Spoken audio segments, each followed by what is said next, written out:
Greetings, officer.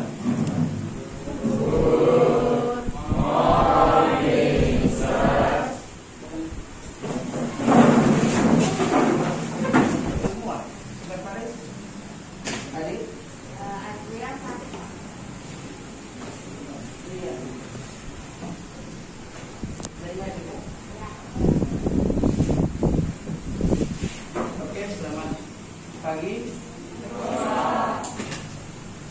Kemarin Bapak udah membahas perspektif. Yang masih ingat perspektif ada berapa? Kemarin ada 3. Satu orang yang bisa menjalankan perspektif apa? Ada yang itu satu orang? Satu titik hilang. Lanjut, satu orang.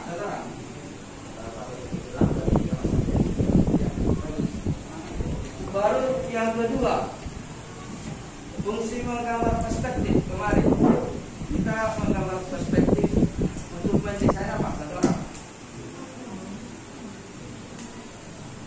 Yang kemarin kita buat gambar perspektifnya untuk mendesain apa? Satu orang tidak. Ada kemarin kita menggambar gedung, selain gedung.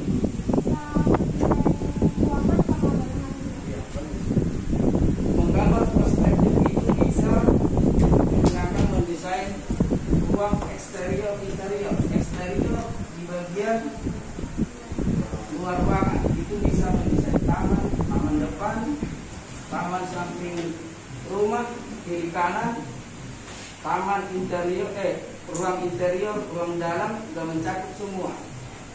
Kamar, ruang tengah, dapur, kamar mandi, hotel, dan lain-lain. Bisa juga mendesain mobil. Ini sedikit penjelasan tentang perspektif. Jadi kata perspektif diambil dari bahasa Italia yang berarti sudut pandang. Ini gambar perspektif, teknik menggambar objek berupa ruang interior dan lingkungan eksterior yang Bapak bilang tadi, mendesain bagian dalam ruangan dan juga luar ruangan. Itu fungsi menggambar perspektif tadi, yang 1 titik hilang, 2 titik hilang, sama 3 titik hilang. Cara mengenali gambar perspektif ini salah satunya, semakin dekat jarak pandang benda kepada objek terlihat semakin besar. Yang kedua, semakin jauh objek tampak semakin kecil dan menghilang. Yang ketiga, mempunyai titik hilang, yaitu titik yang terbentuk oleh objek terjauh dalam bidang horizontal yang tidak dapat dilihat lagi. Artinya gini, kalau menggambar perspektif, benda ada bantuan dari sini, benda yang kecil lebih dekat dari pandangan kita akan semakin besar dibanding benda yang lebih besar yang lebih jauh. Paham maksudnya kira-kira? Kalau Bapak di sini melihat dulu gini, memandang ke belakang sana, ini otomatis lebih besar ketimbang yang di belakang. Itu satu gambar perspektif. Dan juga ada kebalikan, benda yang lebih besar akan terlihat kecil kalau jarak pandang kita jauh. Paham maksudnya kan? Artinya kita melihat di bawah, contoh kalau dulu Jauh Maria, kita melihatnya dari sini. Kalau kita lihat di Kota Medan, Hotel Jauh Maria itu yang lebih besar. Tapi kalau kita melihat dari sekolah ini, hotelnya akan lebih apa? Lebih kecil. Itu satu tambahan dari gambar perspektifnya.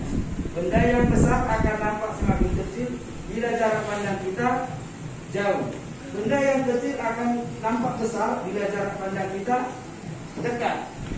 Baru yang berikutnya, dalam menggambar perspektif ada namanya sudut pandang. Sudut pandang itu gimana kita melihat suatu benda, bisa ininya. Kalau dalam seni rupa ada beberapa tampak melihat gambar bentuk. 1 tampak depan, tampak 3/4, tampak miring, baru tampak belakang. Itu sudut pandang. Di gambar perspektif, kalau di gambar perspektif ada beberapa tampak penglihatan. Yang pertama ini dari bawah ke atas. Seperti ini, posisi seperti mata melihat dari tempat yang rendah disebut juga mata kucing. Artinya dalam menggambar perspektif ada beberapa teknik pandangnya. Yang pertama, diibaratkan kucing melihat benda ke atas. Jadi yang nampak atas benda. Ataupun bisa kita ibaratkan kita melihat dari bawah, melihat gedung. Yang nampak bagian bawah akan semakin membesar. Kira-kira itu yang pertama. Jarak pandang dari bawah ke atas. Bisa dipahami seperti itu. Yang kedua, ada dia posisi pandang mata umumnya pandang manusia. Artinya gambar bentuk, gambar benda yang kita lihat sejajar mata kita. Memandang ke depan, memandang samping, memandang kiri kanan, memandang ke belakang. Itu yang kedua, penerapan gambar bendanya. Yang ketiga ada high angle-nya, posisi seperti kita lihat dari tempat yang lebih tinggi diibaratkan seperti mata burung. Artinya di sini kita menggambar perspektifnya dari gambar yang lebih tinggi ke bagian yang lebih rendah. Kalau dalam bahasa seni rupa ini dinamakan gambar ini mata pandang burung, karena yang melihat gambar perspektif tiga-tiga yang dari atas sebagian besar burung. Kalau enggak orang yang naik helikopter bisa. Jadi ada tiga dari titik pandang dalam menggambar perspektif. Yang pertama titik pandang kucing melihat ke atas. Baru yang kedua sejajar pandang mata manusia, kiri, kanan, depan, belakang. Dan yang ketiga titik mata pandang burung dari atas ke bawah. Bisa sampai situ? Ada yang mau ditanyakan sampai penjelasan Bapak yang ini? Paham kira-kira? Ada yang bingung, ada yang mau ditanyakan? Itu cara menggambar perspektifnya. Lanjut. Nah, ini yang Bapak bilang tadi, melihat ke bawah, sejajar mata manusia, melihat ke atas. Tadi yang ini titik pandang mata kucing, ini titik pandang mata manusia, sejajar kiri kanan depan. Ini titik pandang mata burung. Itu penjelasan perspektifnya. Ini pembagian macam-macam gambar perspektif tadi. Yang pertama perspektif satu titik hilang. Ini perspektif gambar satu titik hilang digunakan untuk menggambar objek yang letak dengan mata, objek yang dekat ke sudut pandang mata menjadi sempit dengan garis batas akan menuju ke suatu titik. Dalam artian ini sama seperti yang Bapak contohkan tadi, benda yang kita lihat semakin jauh, semakin mengecil. Dan di kejauhan benda yang kita lihat akan menjadi sebuah titik. Inilah perspektif gambar satu titik hilang. Jadi dibuat lagi jadi titik. Ya. Baru dari titik sana, kalau menggambar perspektif itu ada namanya batasan titik nol mata. Titik nol mata itu seperti yang Bapak contohkan kemarin. Kalau kita memandang lautan, di kejauhan lautan akan nampak lautan akan menyatu sama langit. Iya, di kejauhan kita akan melihat lautan seakan-akan langitnya udah sama-sama airnya. Dibuatlah gambarannya menjadi garis ini. Ini namanya garis horizontal. Kalau di jalan dunia seni rupa, batas titik nol mata sampai ke sana kita bisa melihat. Dibuatlah garis horizontalnya ini. Dan yang titiknya semakin jauh kita melihat benda akan semakin mengecil. Dan di kejauhan benda yang kita lihat akan nampak berubah menjadi sebuah titik. Sama seperti yang berkata kemarin. Kalau kita berdiri di rel kereta api, dari sini kita memandang relnya masih berjarak makin jauh, relnya akan seakan menyatu menjadi satu. Gambar perspektifnya satu hilang. Bisa? Jadi gambar perspektifnya satu hilang digambar dari satu sudut pandang. Ini contoh gambar perspektifnya satu titik hilang.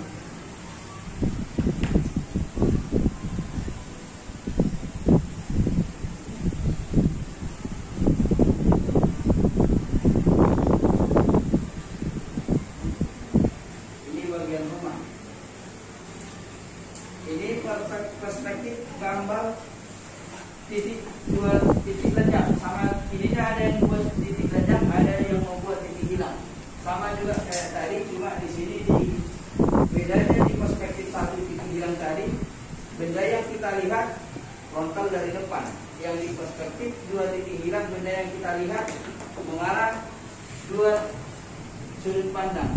Dibuat juga dengan titik di sini TH1, yang kedua di sini TH2. Dan gambar yang dihasilkan membentuk sudut 3/4. Sudut yang kita lihat nanti di sana membentuk sudut 3/4. Karena sudut titik pandang kita sudah berada di dua sudut.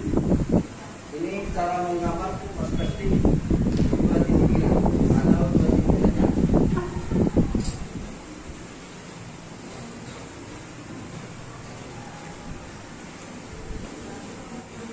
Berikutnya ada perspektif tiga titik hilang, dan ini juga menggunakan tiga titik sudut pandang. Jadi yang kemarin di sini satu, di sini satu, dengan satu TH2, di yang tiga ditambahkan satu lagi di bawah TH3.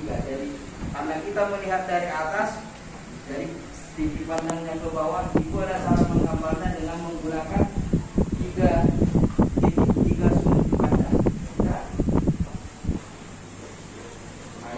menggambar perspektif tiga titik lenyap atau tiga titik.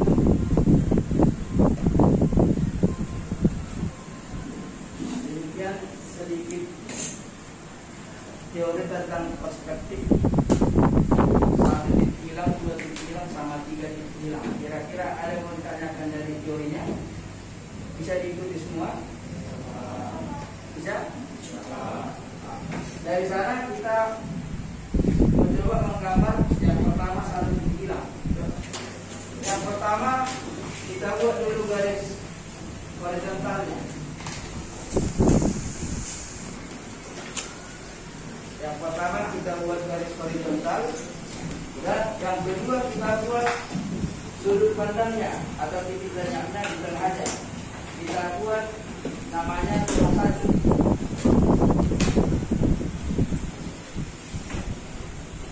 Ya.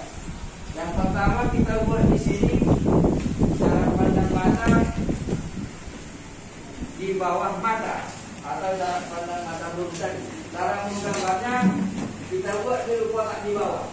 Kita buat kotak sini.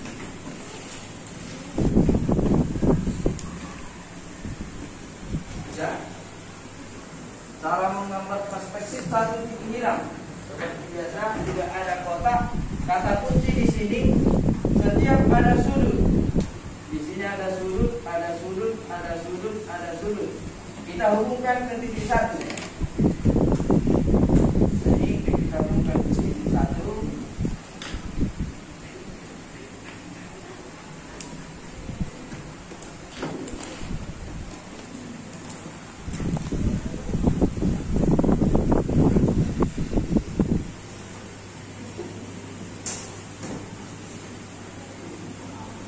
Bisa sampai situ.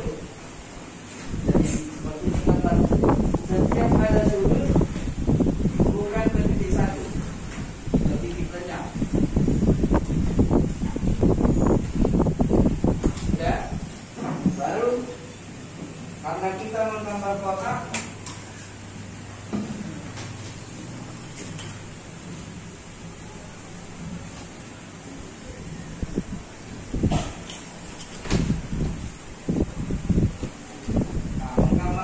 dibutuhkan ada 4 tiang. Yang ini satu sudah, yang ini satu sudah. Berarti yang kurang berapa tiang lagi? Ada 2.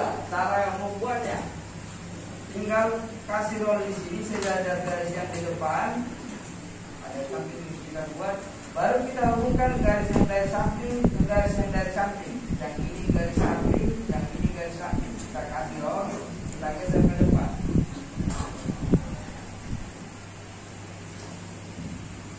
Sudah berapa tiang? Masih 3. Berarti masih kurang 1 tiang lagi.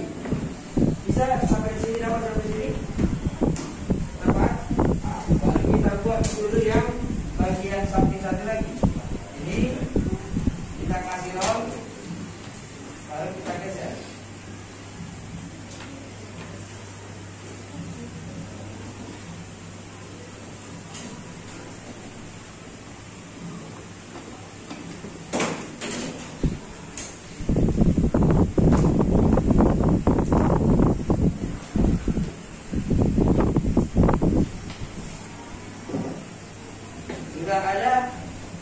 4 tiang. Berarti tinggal yang dari atas penutup sama yang dari bawah. Kasih lagi ron, geser ke atas. Sama juga yang di bawah, kasih ron, geser ke samping.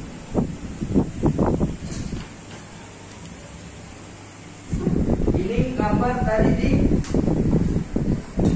bawah mata. Yang sekarang kita buat gambar yang kedua sedatar mata. Sama kayak tadi juga, kita buat dulu kotak. Kita buat agak ke samping.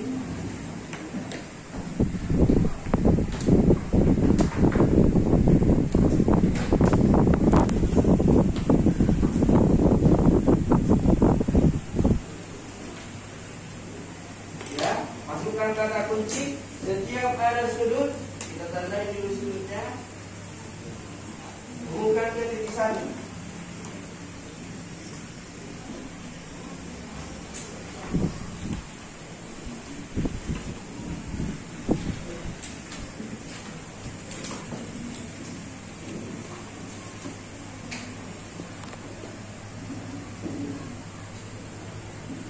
Setiap ada sudut, hubungkan ke titik satu.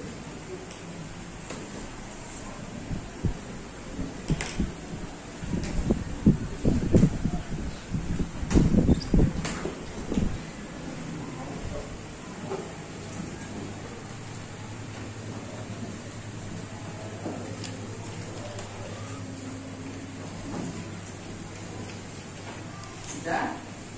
Baru kita ikuti langkah berikutnya. Kita ikuti garis yang di depan. Kita hubungkan garis samping sama garis samping. Nanti ini kita ambil garis sedikit. Kita hubungkan garis samping. Bisa? Pelan-pelan. Baru kita ikuti yang bawah.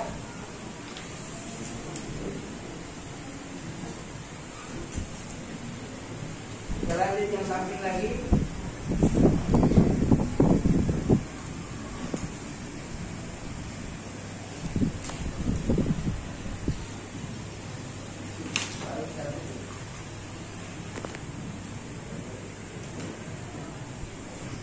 Berarti dari perspektif tadi sudut pandangnya sudah dapat 2 gambar. Tinggal titik mata pandang kucing yang dimandang dari bawah ke atas. Sama juga kita buat kotak.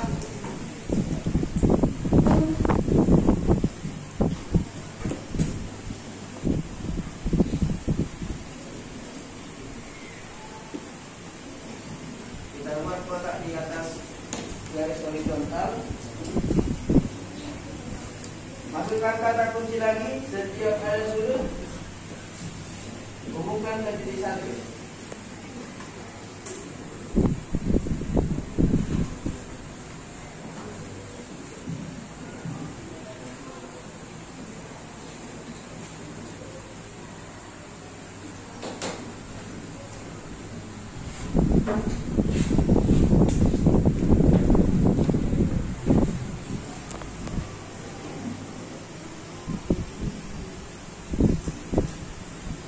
Dapat? Oke. Baru sama kita kasih roll di atas. Kita geser ke samping. Kalau sudah di roll di samping,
di sini